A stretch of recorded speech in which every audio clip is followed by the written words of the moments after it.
English सीख रहे हो, इसमें नाउन्स, प्रोनाउंस और वर्ब्स सबसे पहले आते हैं। अब कोई भी नाउन हो, प्लूरल हो या सिंगुलर हो, उसके साथ कौन सा वर्ब जाना चाहिए, चाहे प्रेजेंट टेंस हो या पास्ट टेंस हो। इन शॉर्ट, इस प्रॉब्लम को सब्जेक्ट वर्ब एग्रीमेंट कहते हैं कि सब्जेक्ट जो बात कर रहा है और वर्ब दोनों एग्री करनी चाहिए। ये इंग्लिश के सबसे बेसिक येट सबसे इंपॉर्टेंट रूल्स में से एक है। हर कॉम्पिटिटिव एग्जाम्स में इससे रिलेटेड बहुत कंफ्यूजिंग क्वेश्चंस आते हैं जो स्टूडेंट्स काफ़ी गलत करते हैं। इस वीडियो में हम 5 ऐसे रूल्स कवर करेंगे जिसमें सब कुछ कवर हो जाएगा with examples. So let's just start. Rule number 1, ये सबसे बेसिक रूल है लेकिन फिर भी एक बार रिवाइज करते हैं। जब हमारा सब्जेक्ट सिंगुलर है, मतलब हम एक चीज या एक इंसान की बात कर रहे हैं, तो वर्ब भी हमेशा सिंगुलर होगा। For example, he plays football, she writes every day, Tom lives in Delhi. Verb के एंड में आप एस ऐड कर दो तो वो सिंगुलर वर्ब बन जाता है। और जब हमारा सब्जेक्ट प्लूरल है तो हमारा वर्ब भी प्लूरल होना चाहिए। जैसे these members play football, these cars go fast. Plural verb के एंड में कोई एस नहीं आता है, सिंपल बेस वर्ब ही रहता है। अब इन सेंटेंसेस में नाउन्स भी थे, प्रोनाउंस भी। नाउन्स थे Tom, members, cars. Pronounce they he, she, these. Singular and plural verb के ये रूल्स हमेशा हर सेंटेंस में एप्लीकेबल होते हैं, चाहे कुछ भी हो जाए। बट वेट अ मिनट, इसमें एक एक्सेप्शन है। जब आई और यू यूज होता है, आई और यू दोनों ही सिंगुलर सब्जेक्ट हैं, बट ये हमेशा प्लूरल वर्ब लेते हैं। I drink tea every morning, you swim really well. कभी भी आई ड्रिंक्स, यू स्विम्स ये कभी नहीं होता है, ये एब्सोल्युटली गलत है। इन्हीं बेसिक रूल्स के लिए 2 टेबल स्क्रीन पे आएंगे। You should pause the video and note them down. Rule number 2. Now look at these sentences. Tom lives in Delhi. Tom and Harry live in Delhi. Tom and Harry दोनों ही singular subject हैं। जब 2 या 2 से ज़्यादा singular subjects हम and के साथ combine करते हैं तो वो एक कंपाउंड सब्जेक्ट बन जाता है, जिसका मतलब है प्लूरल सब्जेक्ट। तो वो प्लूरल वर्ब लेते हैं। My mom is happy for me. My mom and dad are happy for me. Mom and dad compound subject plural बन गए तो हमने आर यूज किया। बट अगर 2 सब्जेक्ट्स हमारे और के साथ कंबाइंड हो तब क्या? Look at the sentences. Mark और Anna lives in New York. The officer और the CEO approves the decision. इसमें भी 2 सिंगुलर सब्जेक्ट्स हैं, लेकिन हम सिंगुलर वर्ब क्यों यूज कर रहे हैं? क्योंकि हमारा सब्जेक्ट भी सिंगुलर है। मार्क और एना दोनों में से कोई एक न्यूयॉर्क रहता है। द ऑफिसर और द सीईओ दोनों में से कोई एक डिसीजन अप्रूव करेगा।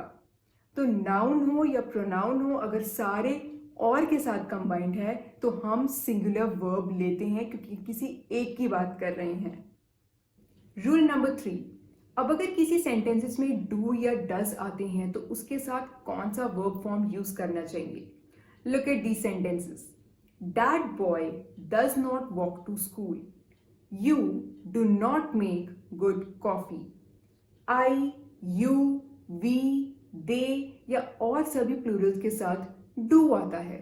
सिंगुलर हो जैसे कि ही, शी, इट, इसके साथ डज आता है। जब भी किसी सेंटेंस में डू या डज दिया हो, हमेशा बेस वर्ब यूज करना चाहिए जिसके एंड में कोई एस नहीं होता है। हम कभी भी does not Yeats, does not swims ऐसा कभी नहीं कहते हैं। It's completely wrong. अब अगर हमारा सब्जेक्ट सिंगुलर है तो हम एस ऐड क्यों नहीं कर रहे हैं? उसका रीजन है कि जो हमारा वर्ब का एक्स्ट्रा एस है वो डज और डू में ऑलरेडी कवर हो जाता है, सो एक्स्ट्रा एस लगाने की जरूरत नहीं है। यही सेम रूल क्वेश्चन फॉर्मेट में भी फॉलो होता है, जैसे कि does mark live in Florida, do mark and Tom live in Florida. So does and do के साथ आपको वर्ब फॉर्म सोचने की बिल्कुल जरूरत नहीं है, ओरिजिनल वर्ब ही यूज होती है। सिंपल प्रेजेंट के तो काफी एग्जाम्पल्स देख लिए हमने, but what about past tense? That boy walked to school, that girl cooked lunch, those girls cooked lunch. अगर हम पास्ट टेंस की बात कर रहे हैं तो हमारा नाउन या प्रोनाउन सिंगुलर हो या प्लूरल हो उससे कोई फर्क नहीं पड़ता है, हम सेम वर्ब यूज करते हैं, that is the past tense of the verb. हम हमेशा वॉक्ड, एट, वेंट, सिंगुलर हो या प्लूरल हो दोनों के साथ सेम टाइप का वर्ब आता है, that is the past tense of the verb. Rule number 4। अब इस रूल की गलती तो वो भी करते हैं जिन्हें इंग्लिश अच्छे से आती है। आई रिपीट, अगर आप किसी भी कॉम्पिटिटिव एग्जाम्स की प्रिपरेशन कर रहे हैं तो ये रूल्स बहुत बहुत ज़्यादा इंपॉर्टेंट है। I have seen students committing these mistakes which they don't want to. अब कुछ वर्ड्स एंड फ्रेजेस ऐसे होते हैं जो सिंगुलर सब्जेक्ट होते हैं, जैसे कि each, either, neither, everyone, everybody, nobody, no one, someone, समवन। ये सब के सब वर्ड्स सिंगुलर सब्जेक्ट हैं तो हमेशा सिंगुलर वर्ब लेते हैं। Let's look this examples.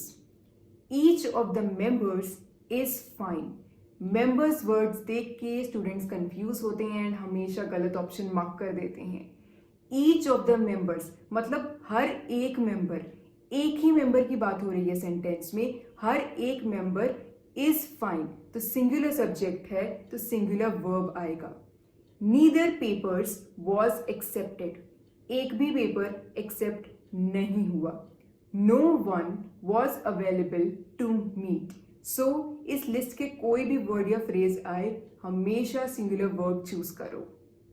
Rule number 5। अब सिंगुलर एंड प्लूरल सब्जेक्ट के साथ हमने सभी रूल्स कवर कर लिए, बट अगर हमें पता ही ना चले कि सब्जेक्ट कौन सा है, सिंगुलर है या प्लूरल है, ऐसा बहुत कॉमन कंफ्यूजन होता है अनकाउंटेबल नाउन्स में। यस, ये वो नाउन्स होते हैं जिसे हम काउंट नहीं कर सकते, जैसे कि एजुकेशन, फ्रीडम, कोई डिजीज, इंफॉर्मेशन। इन अनकाउंटेबल नाउन्स के साथ हम हमेशा सिंगुलर वर्ब लेते हैं। For example, education is the key, diabetes affects many people. हमने इज लिया, अफेक्ट्स लिया, एंड में एस लग रहा है तो ये सिंगुलर वर्ब है। और एग्जाम्पल देखते हैं, like freedom is important, grammar is important. Freedom, grammar हम दोनों को ही काउंट नहीं कर सकते हैं तो हमने सिंगुलर वर्ब यूज किया है। अब अनकाउंटेबल नाउन्स और कलेक्टिव नाउन्स दोनों अलग चीजें हैं।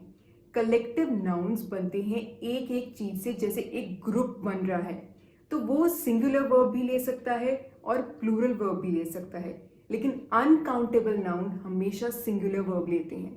कलेक्टिव नाउन की एक एग्जांपल देखते हैं, जैसे the committee has not met its deadlines. अब कमिटी एक कलेक्टिव नाउन है, जैसे बोर्ड, कंपनी बहुत सारे लोगों से बनता है। इसमें हम पूरे ग्रुप की एक साथ बात कर रहे हैं, एक ग्रुप की, सो हमने सिंगुलर वर्ब यूज किया। Let's see one more example. The committee have not been able to agree on. इसमें कमिटी के हर एक मेंबर की बात हो रही है, मतलब सारे मेंबर्स की बात हो रही है, तो ये प्लूरल सब्जेक्ट बन गया तो हमने हैव यूज किया।